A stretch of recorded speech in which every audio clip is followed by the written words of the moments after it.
in the news today. There's also on the Republican side what's going on in Congress, particularly with the Senate leadership race to see who the majority leader is going to be, but also how Congress is going to interact with this administration. On the Democratic side, this issue of the blame game, some people are obsessed with it. I'm interested in it. If I write a book, I'll have to write about it. Biden's fault, Harris's fault, Pelosi's fault. That's a part of the Democratic bucket. But so is this question of what should the party stand for. You'll see a lot of op-ed pieces, including by some members of Congress. Or O'Connor has a great piece in the Boston Globe today. I recommend to you about where the party needs to go. And then they have their own decisions to make about how to interact with the White House starting in January. Are they going to vote, for instance, for Trump cabinet nominees, even though they may not need their votes to be confirmed?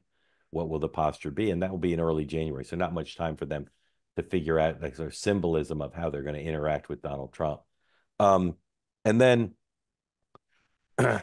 there's in all of this Democratic panic, and I'm not the first to say it, incredible and delightful that there aren't riots in the streets. That's really good. And I think there's going to be some uncomfortable moments for folks as we head towards January and the inauguration when it sinks in. But I think there's a greater acceptance than I thought there would be. I still think there's a lot of mental anguish, but a greater acceptance, in part because Donald Trump won the popular vote.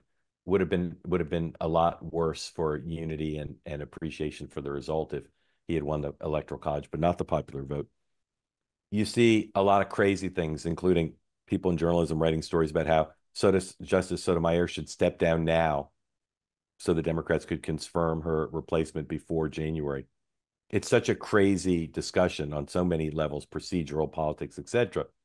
But it's testament to the lack of Democratic unity about what went wrong and what to do about it, that they're spending any time floating this idea of a resignation and a lightning fast confirmation.